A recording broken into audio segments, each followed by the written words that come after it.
Hey guys, this is Ronnie Rowe Jr., and you are listening to the Sci-Fi Sisters.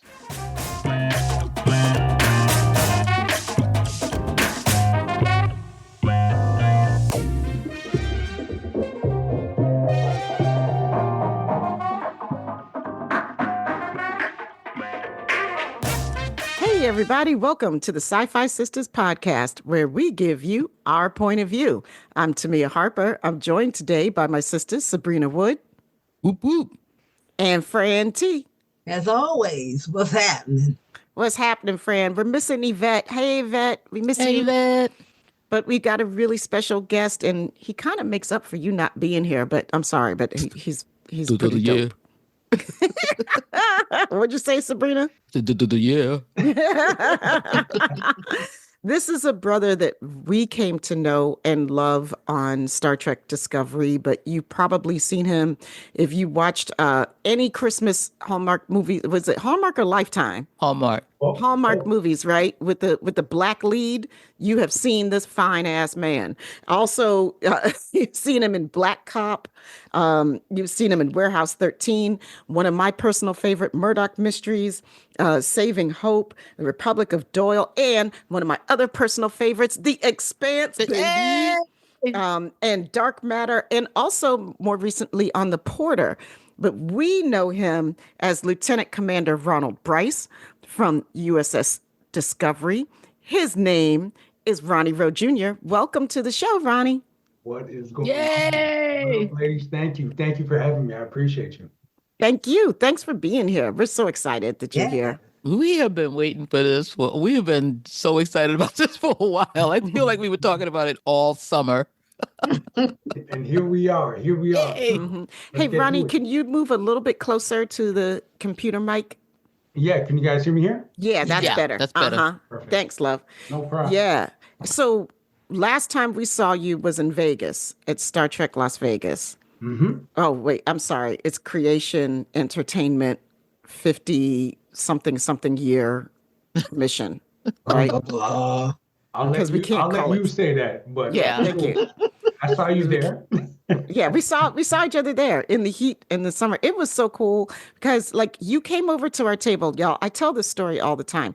Ronnie came over to the table. We were so busy. It was so like it was like this whirlwind of stuff, and he just stops in front of us and like, hey.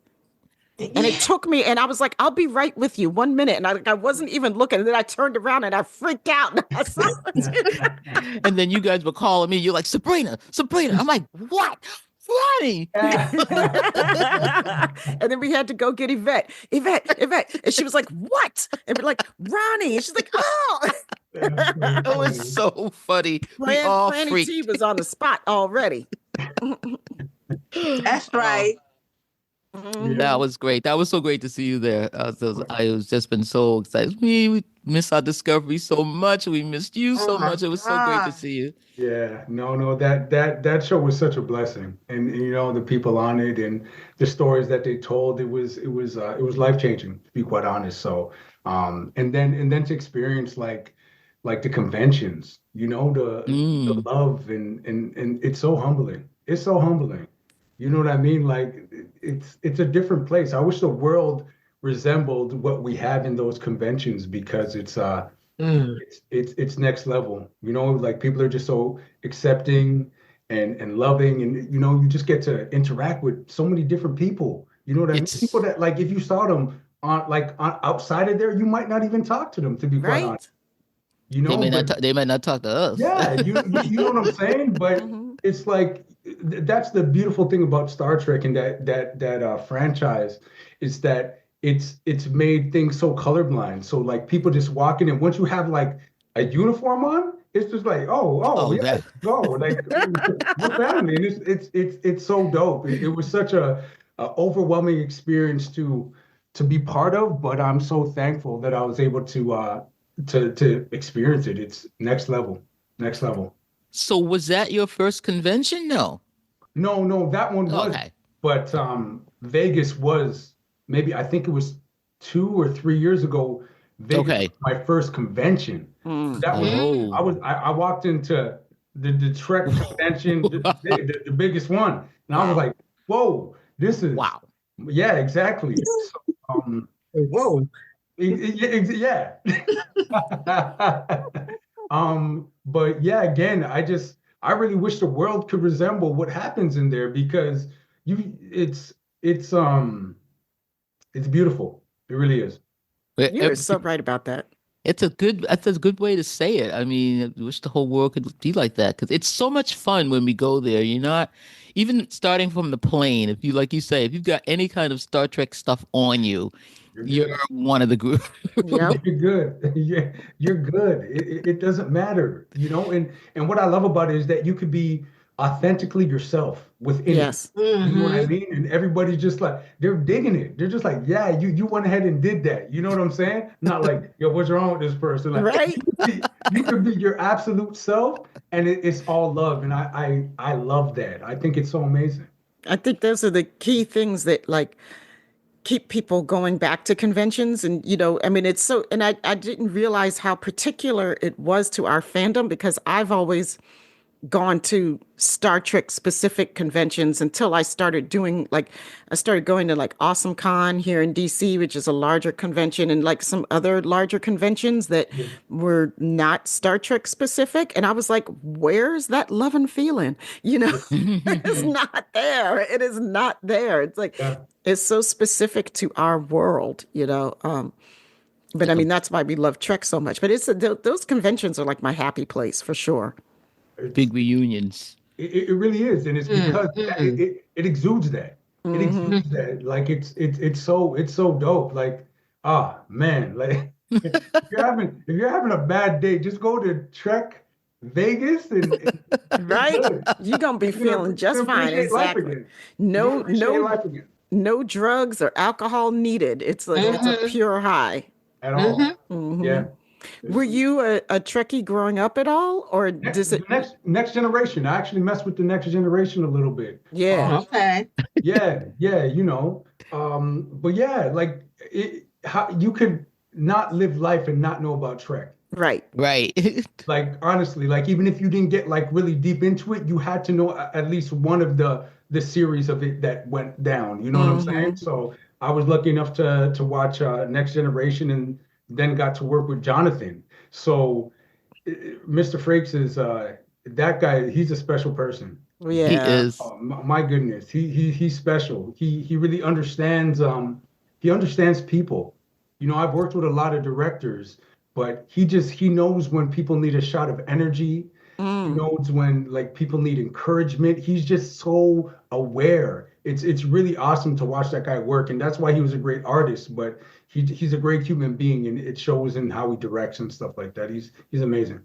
That's so cool. That's really interesting. Mm-hmm. I, Really, I I love the fact that you got to, you're one of the people that got to work with him and shout him out like that. You said that Star Trek Discovery was life changing for you. Mm. Like how so? Um, for a lot of reasons. I think one to just be part of the Star Trek world. You know what I mean? Yeah. Like Trek is huge. Like everybody knows Trek. But I think for me, it was the people that I got to interact with. Mm. I got to work with some very high level people, Yeah. very successful people in their own right. Like Doug Jones is, the amount of things that Doug has been in and people don't even know which Doug is. Right? right. It's crazy. You know what I mean? Like that, he's a legend. But Mm-hmm. it's to be around a person like Doug and the success that he's accomplished and how humble he is. Mm. He's like one of the most humble, kind human beings I've ever been around. And I'm just like, Matt, you wouldn't know. Yeah. You wouldn't know. And to be around that for like 4 or 5 years, I learned so much in humility. Mm. Mm. Like in humility, like Anthony Rapp, like Broadway, just doing movies forever. But Anthony is just a down-to-earth person. Like Yeah. I got to interact with human beings where I saw them as something else before, but I was like, you guys are just amazing people. Yeah. And then like everybody speaks about it, but Saniqua, Hmm. Oh, Mm-hmm. Yeah. y'all, that lady is different, man. Yeah. Right. ooh, Yeah. We get that. We get that from everybody who works from her. she's cut she's cut from a different cloth. Like there is this regal grace that she operates from. Yeah. And she's so considerate. Mm-hmm. Like God exudes from that lady. Mm-hmm. She operates from a place of righteousness. Like we would be on set, and I've worked with a lot of high profile actors, and they might only see to the extent of talent. Like people that are on the call sheet. Mm-hmm. But Sonequa, she acknowledges everybody. Yeah. We've heard that. Like craft, like janitorial services, Mm-hmm. like the extra. It doesn't matter if you are on that. If you're in that universe of the set, she's saying what's up to you. She's making you feel like a person. Like my goodness, I learned so much from her. I was like, just taking notes. And she's such a pro. She's so good at what she does. But yeah, that's Queen Bee right there. She's amazing. She's amazing. Yeah, you got that. So I want to hear how your Star Trek story, like when you got the call, or how did it go down? Oh man, it's crazy because it's when Akiva, or he was the EP at the time, and I came in as a day player. Ooh. Yeah, I came in as a day player, so I was playing a shuttle pilot. Mm-hmm. And I went there and I did my thing, and Akiva was there, and he's like, yeah, he's like, you're good, man. I was like, yeah, thank you. And Sneak was there, and she's like, yeah, hey, just you're super nice. I'm like, oh, this is dope. And then somebody's like, hey, Ronnie, I think they really like you. I'm like, thank the Lord. I'm like, that's amazing. I'm like, cool, let's, And then the same person came back to me. They're like, I think they're gonna bring you back in some capacity. I was like, oh yeah? I'm like, well, listen, this was just amazing to be part of. So if it happens, it happens. If it doesn't, I'm cool. I got to live one of my dreams. And I think maybe like two weeks later, my agent calls me and she's like, hey Ronnie, Star Trek offered you a role on the bridge. I was like, on the bridge? Like, Wow. Yeah. Yes. I'm like, listen, I know what that means. I'm like, I'm in it. I'm in that. Yeah. And she's like, yeah. I'm like, yeah. And I'm like, she's like, yeah. And I'm like, as what? And she's like, communication officer. I'm like, oh, good word. I'm like, we're gonna make the black continue in the communication officer. That's right. That's right. We got that. pay We got homage. that. You know what I'm saying? So I was like, all right, cool, let's go. So yeah, it went down like that. I was supposed to be done after the one episode that I did, and they kept their word. That episode where you're good. We got you. You did we you hear go out? you. Okay, cool. Mhm. Yeah, that episode where the Ripper. Yeah. That's when you did the shuttle pilot thing. I remember. Yep.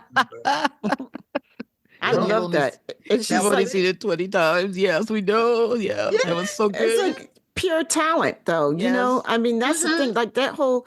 There's one thing I love about Discovery is that cast is amazing. And especially the bridge crew. And I think one of the things that we all like a lot of us fans are remorseful about is that there wasn't more time to tell more stories on Discovery so we could really get to know the bridge crew, because you guys were so intriguing. It's like we knew that Sonequa was the queen and she's going to be up there, and a couple of characters that they're really going to focus on, and that story's going to revolve around them. And you guys get your moments up there, and every time you're on the screen, it's compelling, right? Like you might not be doing a lot. You might not even have like a lot of lines of dialogue, but we still want to watch you. Right. Yeah. And that's how I know y'all are some talented ass people, because, like you're not just sitting there like a bump on a log and our eyes are just going on past you. It's like, no, we're focused on you. We're riveted, Yeah. Yeah, that was amazing. because Ronnie was Even swinging around in that chair. He was Let me over tell to this you. console. He was over to that console. Then he was You going to know, turn around. We were like, Communicating like a mug. I'm and the like, looks they would give each other. It was like looks, just Yeah. looks. I'm like, ooh, you they know, communicating through looks. Just look. it's it was such a gift though. Like the set was so amazing. It gave Yes. you so much to play with, and I'm like, oh, I didn't even have to act. I'm like, you just got these things for me to. I'm like, I'm doing the darn thing, and you guys talk about the looks, but that that was it really birthed itself in how much everybody liked each other. Mhm. Like we used to hang out weekly and do like games nights and just hang out. So, we would have like ongoing like jokes that we would have with each other anyway. So, we're just looking and it's just like, and it would play so well, yeah, I just have so much memories and great conversations with people from that cast, like Mary Wiseman. We used to pretend we hated each other, but like that's my homie, like, yeah, just the We stuff love that we her. did. Oh, she's so dope. But the stuff that we did off set is what really made it come to life on set. Uh, Yeah, because you could see it. You Mhm. Yeah, definitely could you see can it. see it. yeah. Mhm. See it. It's very rare that you work with that amount of people and everybody just likes each other. Like Yeah, it was crazy. that is rare. They did an amazing job of like casting just really amazing people. Yeah. It's one of the reasons why we love y'all so much. Mm. So I know Sabrina, like I know you had something particular. I know you want to get into those Christmas movies. Come on, girl. I'm being She's as she's being calm. so patient. I'm Yeah, being Just see? like not even bringing it up. But Well, I'm gonna toss it to you because you deserve this. Let's do it. This is her jam, Ronnie. You don't know these movies are her jam, and in her alter ego as the Cinnamon Cinephile, like she like first all movie lore, everything about movies is her thing, but she is such a hardcore Hallmark Christmas movie fan, All and right. she hunts down all these movies with black folks Let's go. in leads. I'm telling So. you, boy, they're the black She folks knew in the when she saw Hallmark you movies. when she first saw you on Discovery, she had lost it then because she knew you. She knew everything about you. That's hilarious. No, it's funny because it really it all started with my mom is the one that loved the movies, and my mom is the one named me Sabrina after Audrey Hepburn movie. What can I say?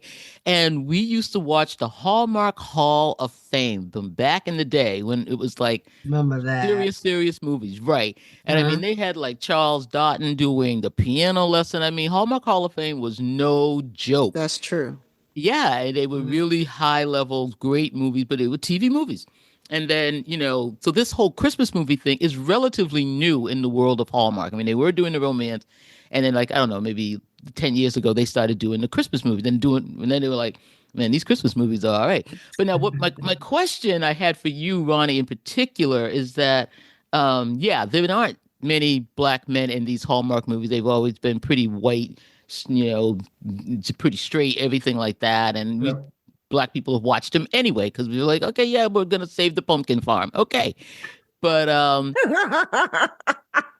and, Sorry, not the pumpkin farm. yep, girl, Yeah, pumpkin farm, that's yep. pretty specific. I like that one. Yep, because I just watched that one the other day. They had anyway. So, but the thing was, if the black people were in these, they were like supporting roles, or they had some kind of like magical Negro role or something like that. And then you came along, and I mean, my boy is playing like the leading man, and I lost my mind. So it was crazy. And then the one thing I've always wanted to see is a black prince in a Hallmark movie, and they put you in the prince suit. I was stupid. I was stupid. Yeah, it went hard. I like that suit too. That it looked dope. It looked. Oh, looked you look. dope. Oh my God. Oh my God. And that was such a cool movie. It really was. I mean, it's called It's very Inventing the Christmas Prince, Yeah. and from 2022. And you play. Now, the other thing about the ones you've done 4 Hallmark movies, and in each one of them, you're leading man. It ain't no joke. You're number one on that call sheet. Oh, well, maybe the woman is. I don't know. Yeah, I'm number two. I'm Number two, yeah. It's a Hallmark movie. Yeah, the Hallmark. Let's go. Oh, yeah. Number one is always the female lead. But then you always have a great job. Like you were like the photojournalist, and what were you in the Christmas Prince when you were like a rocket scientist? What were you? You were the guy that was sending the satellites up. I was like, I'm watching this movie. I really am having a good time. You're a scientist and a prince. I'm like, what do I want? Yeah. It's fun. That was great. Listen, those movies are a lot of fun. I think they're really sweet, but that one in particular, it was a really sweet movie. That young lady, Isabel. Yes. Oh my goodness. She was so cute. Oh, she just stole my heart. She was just so amazing. But yeah, and then just working with Tamara. Tamara is she's a good friend of mine now, but they just so I've been so lucky. I've been so Yeah, you had four good scripts. You really did. I mean, they were movies that I'm gonna watch this story. This sounds like I want to see what's gonna happen. It's like and I applaud you for doing them with if you haven't seen Inventing the Christmas Prince, it's really fun to watch Ronnie in this one because you go through such a character change where you play this introverted, nobody likes this guy, like a complete blurred up there, he don't know what's going on, but you were the smartest guy in the room. And then you turn because she's got you over a barrel, and you have to do this play like you're this prince for her daughter, and you're trying to make her believe that you're this mystical character. It's hilarious, and your faces in this film crack me up so much because you are just like the way you soften and the way you turn. It was a joy to watch. If you gotta watch it, I mean, you guys can say all you want to me, but after you see Inventing the Christmas Prince, call me back. I appreciate you. Yeah, no, it's absolute fun. I love playing characters like that. I like being a goofball. I've always been one my whole life. So anytime I kind of just get to lean into that, I have a ball. I have a lot of fun. Yeah. Now, I just wanted I'm going to get off of Hallmark in a minute, but you were there when Wanda Lucas was in charge, right? Or were you in Bill Abbott time? I might have been there when Wanda was there. Yeah, because if you don't know, Bill Abbott was the head of Hallmark for a while, and then he got into that real big, horrible debacle about the commercials, and he pulled the same-sex commercial ad, and there was a whole big brouhaha, and then they fired Bill Abbott, who I have met and I have talked to, and I questioned him about his lack of diversity in Hallmark. Yes, I did. So then Wanda Lucas gets called in from TV1 and CNN, Turner. And Black woman is now the head of Hallmark, and everybody lost their minds for a while. But she came in 2020, and then we see ICU as leading man, and I'm going, oh, that's Wanda. Yeah, for sure. Yeah, no, my time was definitely with Wanda, and yeah, like bless her because there's a lot of stories weren't being told. Like there's interracial, like a lot of that, and it needs to be seen. It's real life. That stuff's out there. So our stories need to be told so that people could grow up with higher and different aspirations. Like I didn't even know I could be an actor because I didn't really see people that look like me. Ooh. So tell me that story. It's just I to be quite honest, I didn't even know that acting was a job. Like like I didn't know that was a thing that you can go ahead and do. But it was actually a grade 6 teacher that got me started in acting. I got forced to be an actor. Yeah, I got forced to be an actor, but it was interesting because it was musical theater as well, but every part that I went for, I got it. Like they actually had to be like, yo, Ronnie, we can't give you this part. Somebody else has to do it. I'm like, all right, yeah, cool. Your loss. Yeah, but even to the point where they did a rendition of Sister Act, and they wanted me to sing Whoopi Goldberg's part because I used to be able to sing like that. Don't ask me to do anything like that right now. Not hitting them high notes anymore. But yeah, it was interesting because I would be memorizing lines. I'm like, yo, how am I doing this? I don't even like this is weird. Like I'm in grade 6, but these words just stick. And I think it's after that I actually knew that I was like, I think I'm supposed to be doing this. Mm, Wow. Yeah. Okay. Lo and behold, here I am. that's so cool. Yeah. You know, Yeah, I man. think, go ahead, Sabrina. No, go. No, I mean, this is going to sound silly, but it's not meant to be like facetious, but I think that that's one of the things like memorizing lines that people forget that actors actually have to do. You know, like you forget, you're so used to just Mhm. watching and receiving, right? But you forget about how, like, I just remember the few times that I did like any acting back in high school and stuff. And it was, you know, it was not, I was always hanging around the theater kids, but I was not like up on stage, right? Right, Like right. I did take drama class like a couple times. And, you know, our drama teacher, she was this really phenomenal teacher at my high school. And she was just like, she was really cool, right? And I was like, well, let me just see what this is about. You know, it was like, okay, it's not memorizing lines from my little 15-minute little thing I had to do. That was so hard for me. Yeah. It Yeah. was so hard. And I'm like, to this day, like my memory does not work that way. I have to work so hard to memorize things. It's And like it's just it trains your brain though in a really cool way. That's one thing that I've seen about like most actors that I respect, you know. it really does. Like even now, like I could read something maybe twice and I'm like, okay, cool, I got it. Ooh, Wow. wow. Yeah, like I read a scene of like auditions and stuff like that, and it absorbs pretty quick. It's yeah, yeah, it's That's interesting. why she made you do it. Yeah, yeah, yeah. And For and not sure. only memorize it, you have to emote it back Right. in that Yeah. special way, in the way that they want you to do it, you know, and Mhm. for it to be believable and for people to still watch it and want to watch you again. So Right. not only the memorization, but everything that goes along with it and being an actor. Yeah, it's it's acting is so therapeutic for me as well. And like Mm, I was always like a kid that was in touch with his emotions, uh-huh. so to give me that thing that I could be a man that cries or do all of that stuff. I was like, that's easy. Like, yeah, please, thank you. And people aren't gonna look at me sideways like I'm Right. crying. All right, well, thank you very much. So yeah, it is really, really a gift. I'm very, very thankful that it found me. Mm. Go ahead, Sabrina. I saw you. Go ahead. Yeah, one more. You've done a lot of work. I mean, not just the Star Trek and the Hallmark; those are all great. But there's Right. one that I didn't know about until we started doing research on you, Mhm. and then I decided to like watch a couple of episodes, and it's called The Porter. Ah, yeah, yeah, yeah, Dude, yeah. I'm like this, like I'm on episode 2, like what is gonna happen?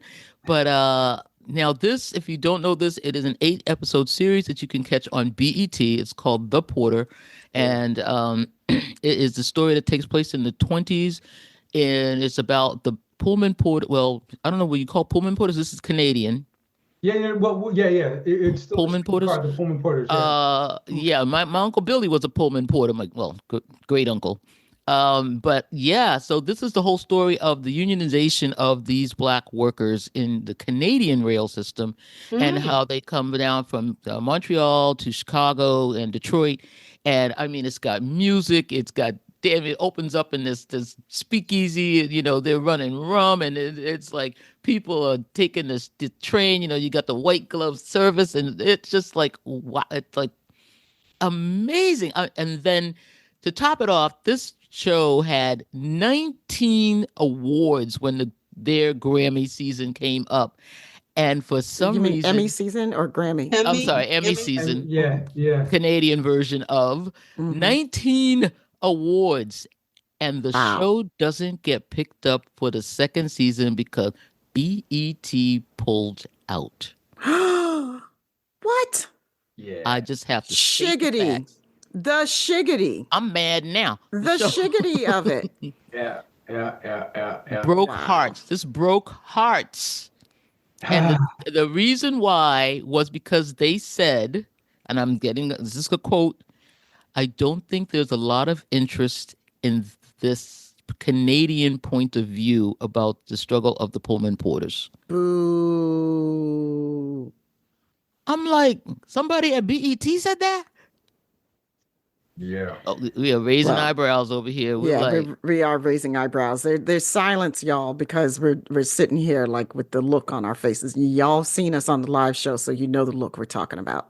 But wow, I'm telling you, this was well, a crime. I think everybody should go ahead and get their trial of BET. If you're not subscribing to it, do your 7-day free trial, binge the Porter, and do your job and watch it. Because I think that can you talk to us about like, the importance of doing that role for you? Oh yeah, for sure. And it's on BET Plus. So Right, that's true. Yes, sorry. the streaming service. But the importance of doing that role was paying homage to the forefathers before me, and the people that laid down the sacrifice to even put me in the situation to be where I am right now. If it wasn't for people like the Porters that created like the first Black union in North America, we don't have the opportunities that we have. Yeah, yeah. You don't have AFL-CIO No. without what happened in this film, these episodes, and I'm like, how are you saying this isn't something people need to see? Yeah. It's okay though. I think the people that see it, like when they see it, they're like they can still relate with the struggle. And again, that was a gift. That was a gift for me to play, because I got to pay homage to the ones that did it before me, and really relive it. You can't pretend to feel what I was feeling in those moments. Listen, Yeah. watching you act it. Yeah. The storyline is incredible. Watching what these men went through, the indignities that they were put on, and what they were fighting for, and how they had to stand up to people. I was like, y'all think some stuff is going down now? You need to go back and remember what happened and get ready for what's about to happen. So, steel yourselves, folks, because watch this one and then just get ready. Because Right. watching your acting in this, and you were the voice of reason. You're playing that brother that's trying to do everything within the lines, and it's like so hard to see you contain yourself. And I could see, I was like, oh, this is such an amazing series, and I want everyone to know about it. I was shocked, and thank you so much for coming on the show and making me go and research this and find this thing. Right. Yeah, no, it was a gift. I think the two male characters, were likened to MLK and Malcolm X. And, Okay. I always had a dream. Detective. See what he did there? Right. You caught that, right? To play, Martin Luther King. But what's crazy is that my castmate, Amel Amin, that plays my best friend in the Porter, he actually got cast to play MLK, like while we were on set.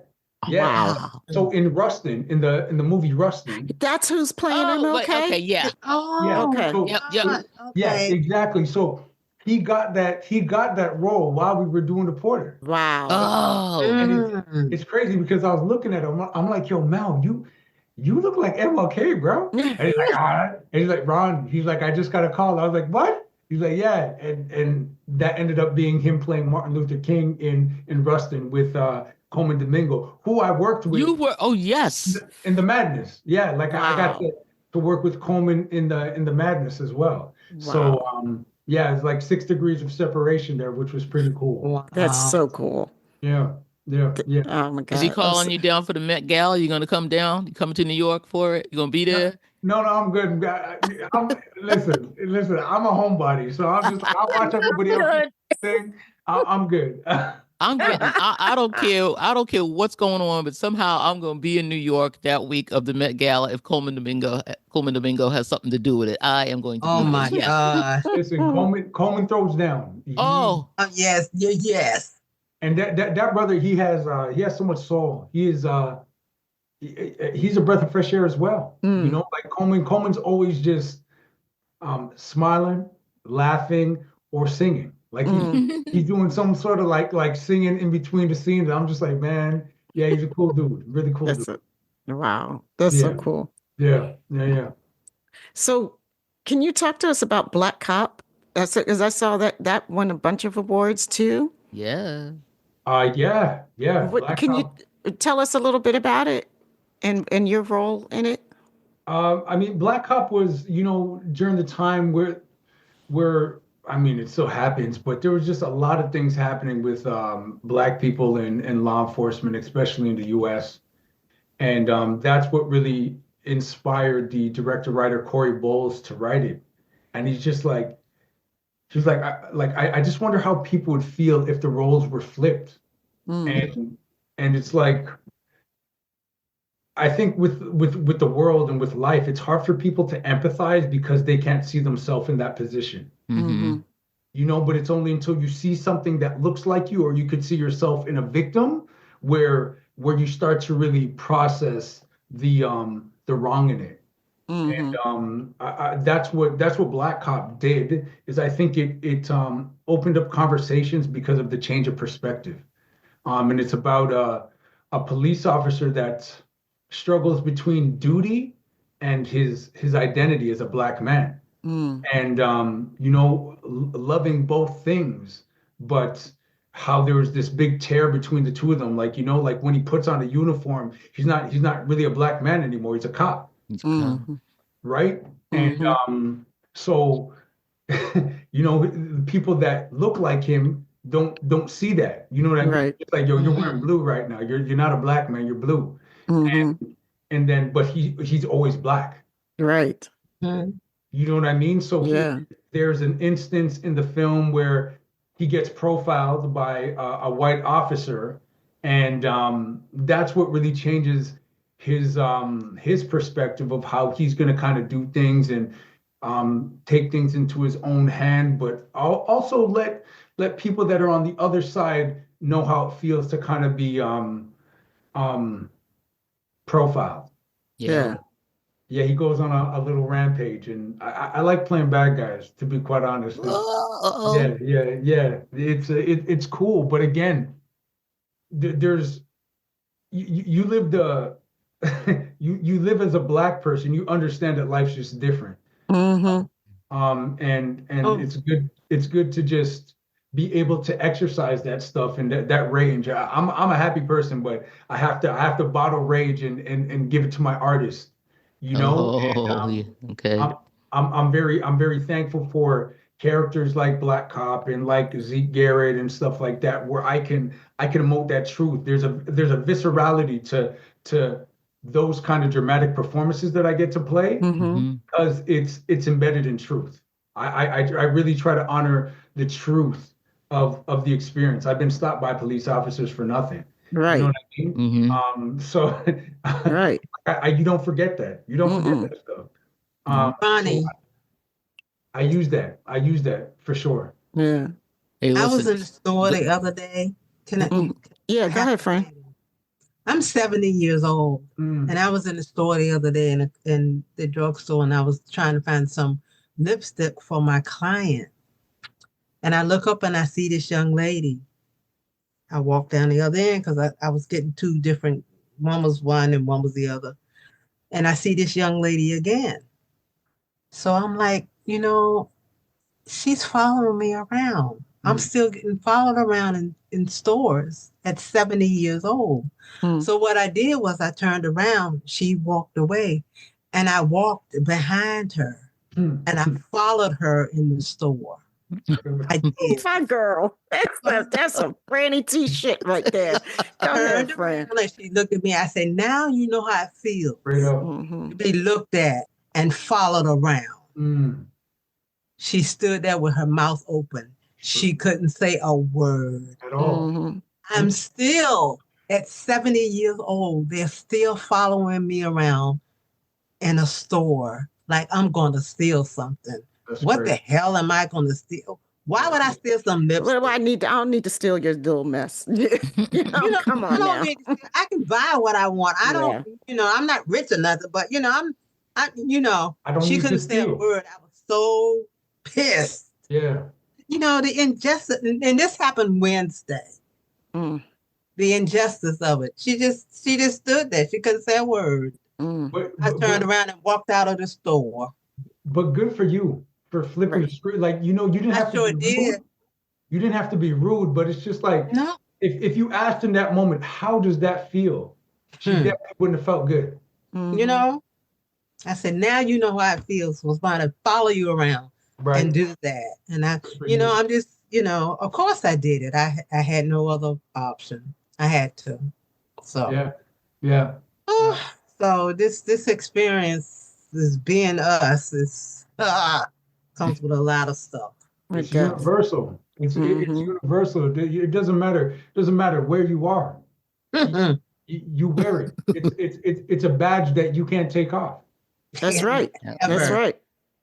Right. I was just talking with somebody about that the other day. I'm like, I can't. I pointed to myself and my skin. I was like, I can't change this. I can't. I can't rub this out. Like, come on now. It's not going anywhere. Yeah. I feel I can't change my name and make it sound like something else. That's not going to do it. Right. Like I changed my name and all of a sudden I'm Wasp. Yeah. Good. Wish it was that easy. I would never trade being who I am. I can tell you that much. Ever. Yeah. And so it's for that very reason when I get to play roles like the two that I spoke about, it hits different. And I'm not trying to hold anything back because I know that people can see what I'm doing and feel it. Like and be like, yep. So yeah, like really honoring that, like really honoring the truth of the experience. Like there's a scene in The Porter. I believe it might be episode like 4 or 5. And my character gets stopped at the border. Gets stopped at a border. And the border officer asks me to clean his shoes. Yeah, to clean his shoes. And not only that, he spits on his own shoe. Here we go. And asked me to clean it. And so I'm like, there's a, Is it that same officer from episode 1? Is that guy? No. It's another one. Because I'm ready to pop him already. The one that keeps looking in there, looking for the. Oh, okay. I got to see the rest of this. It's a different one. But that one, like, I think every person, but every Black person, like when they watch that, will be like, my goodness. It's at a time where you can't react the way that you would in this day and age. Right. And the restraint. I was like, even when I was doing the scene, I'm like, my good, I would have got killed like a whole bunch of times. Yes, yeah, right. Right. They would have been like that guy right there. Finish him right now because he's too much. Like I'm like, my goodness, the restraint that you had to have, the restraint that you had to have just to live is next level. I can't even imagine. I cannot imagine. Right. Have you guys, okay, this is a little bit of an aside, but it's kind of related. Have you guys watched High on the Hog on Netflix? Yes. No, not yet. Okay. Please watch High on the Hog, first of all. Like, anyway, it's really about it's about the story of Black cuisine in America, and how that story has actually shaped American history. And it starts going back to our roots in Africa and it's talking about yams and sweet potatoes and all this stuff and bringing these recipes that we have here in the Americas, that, the history of it and the tradition of it. But there's a beautiful, in season 2 of High on the Hog, it's just an extraordinary show, first of all. Like, I adore this show so much. But season 2 of High on the Hog has an episode where they focus on the Pullman porters and how they were essential in raising up a Black middle class, but also, how important it was as a Pullman porter, you're getting exposed to new places and different cuisines and how, like, people were coming to, so they focused on the food that they would serve on the trains, and it was some really, like, back in those days, it was like, you're talking like 5-star food on a lot of trains and, white glove service from these porters who were serving dinner to these people in their dining cars and stuff. And then they're coming back home and they're knowing how to cook this food and they're bringing this cuisine back home, etc. But like, he has a guest on, 2 guests who were Pullman porters on the show. They're really old, right? But they're the stories that they were telling about the stuff that they had to go through. This is exactly what you're talking about now. So I highly recommend like checking out season 2 of High on the Hog just for the Pullman porter episode. It's amazing. Yeah, no. And word has it that the Pullman porters invented the card game Bid Whist. I know. We were going there. Bid Whist.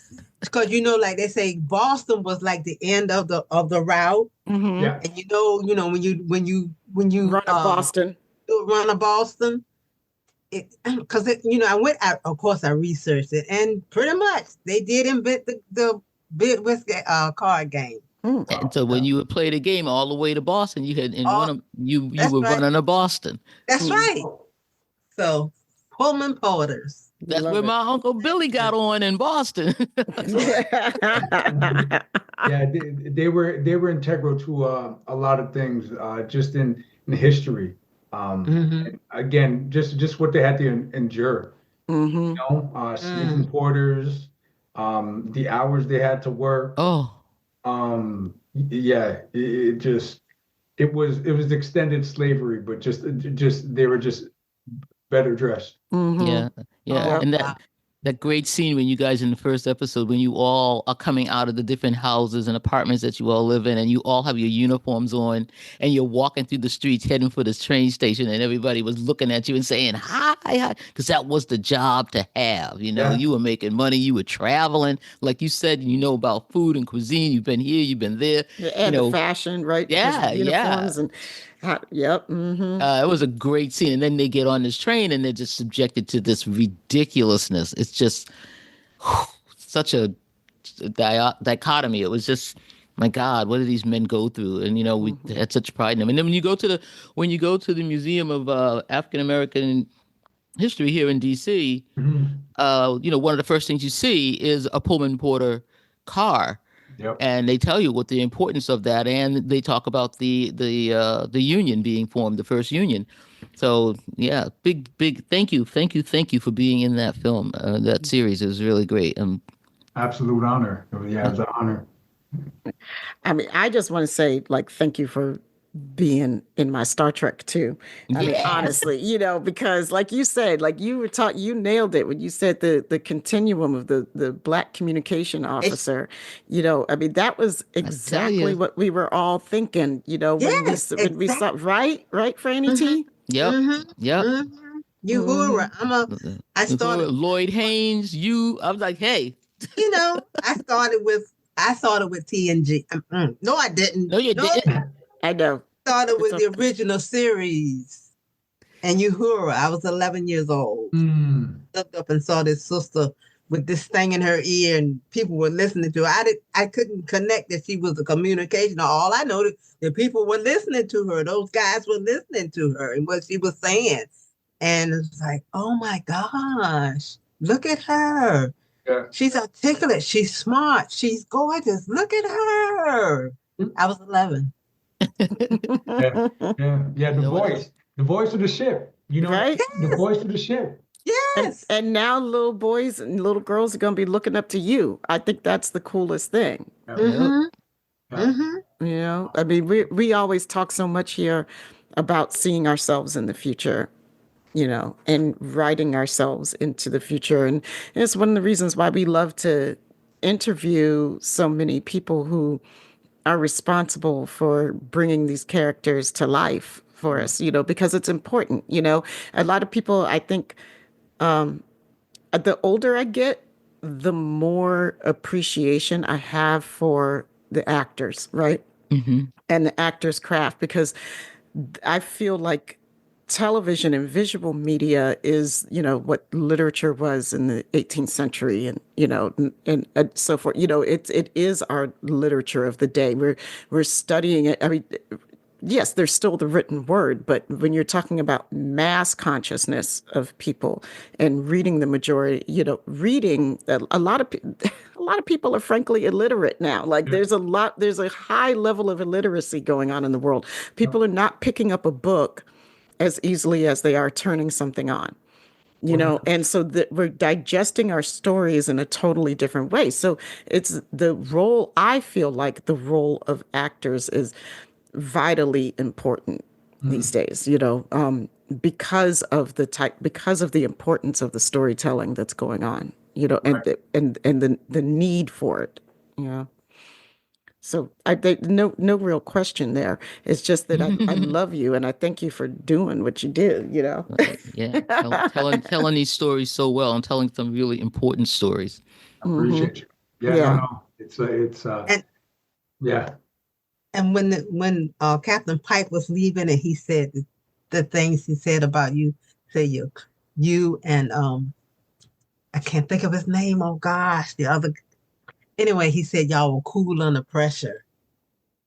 Remember when he was leaving, he said you and you're cool under pressure, and you all were always. I never saw you flustered Are you talking about on that Reese? show. You talking about Mm. talking I'm sorry. no, Yeah. I'm sorry. yeah. Go ahead. Go ahead. I never saw you flustered, on the show. Yeah. You were always so cool and in pocket, not out of pocket, in pocket. I thought, oh, look at this Yeah. brother here. Look at he is so cool. Well, so do you have anything coming down the pike that you can tell us about? Yeah. February 20th, uh, Ooh. That's season 3 of Reacher. Right, Reacher. Oh my Oh. God, I totally didn't even mention that. Yeah, yeah. Okay. Season 3 of Reacher will be coming out. I'll be on a few episodes of that. So yeah, stay tuned. Okay. All right Yeah, now. yeah, That's exciting. yeah. That's really exciting. So we have more to talk about on another trip to Sci-Fi Sister Land. Whenever you guys are ready, I'm here. Well, I tell you what, I can't wait till this summer. You're going to be in Vegas again? We'll see. We'll see. I don't know. I don't know if Okay. if they call me down, I'll be there, and if not, you'll find me. Yeah, we definitely gonna catch you on that convention circuit. I hope you. Definitely. Hey, Creation Entertainment, if you're listening, And we and know we know you, you you are. are. You better get our boy back there, okay? Really, The really. disco love is real, okay? That's The disco love is real, baby. Love it. Well, I mean, I just want to thank you so much for taking the time to come talk with us. I mean, it was a deep conversation, and it's a real joy to listen to you. Well, I appreciate you guys. Thank you for having me. I appreciate the time. You guys are amazing, and I'm glad that I got to finally meet you guys in the flesh. That was absolutely Right? Because Yeah. let me tell y'all, the hug was off the chain. Okay? The hug is off the chain. This man's smile lights up an entire room, and the no. hugs were real. Yeah, 'cause we were stupid. We were We are- stupid. We're stupid Squealing. because this history goes back so far. Like, you know, Yvette has been working on trying to get this bridge crew, you know, on the show and trying to get this original bridge. So we've been sending you love for so long. yeah. Mhm. Appreciate So you guys. it was special. So Sabrina. I was about to say Yvette. Can you see Yvette? You're here with us in spirit, girl. Yes, she is. Can you tell people how to reach us if they have thoughts on their love for Ronnie? Yes, I can. You can find us at sci-fi sisters.com. That's SYFYSISTAS.com. Or join us on the mothership. That's MUTHASHIP. And the Sci-Fi Sisters Book Club, both on Facebook. On TikTok, Instagram, and Threads, we are sci-fi.sisters, and we are also on the platform formerly known as Twitter at Sci-Fi Sisters. No, we're not. We're not there anymore? We're not on the Twitter anymore. We're not on the Twitter anymore. We're not on the Twitter anymore. Y'all heard what I said. We said what we said. We are now on Blue Sky at Sci-Fi Sisters. For more interviews, the live show, and our infamous Top 10 series, subscribe to our YouTube channel at Sci-Fi Sisters Inc. Become a patron of the Sci-Fi Sisters today at patreon.com/Sci-Fi Sisters. The Trek Geek Network presenting sponsor is Fansets. Go to fansets.com for pins, memorabilia from all our favorite franchises and all of your favorite franchises. Visit fansets.com and use Trek Geeks, all caps, for an exclusive 10% discount. After listening to this podcast, please rate us and leave a review. We may just read it on an upcoming show. And of course, we got to shout out our associate producers without whom this work would not be possible. We thank you guys so much. Karen Dramera, Stephanie Baker, and Sailor Marge. We appreciate you guys and we love you. And we appreciate everybody for listening. And Ronnie Rowe Jr., we love you too, baby. Thank you. I hope everybody has a great night. Peace, love, and hair grease, my friends. Love y'all.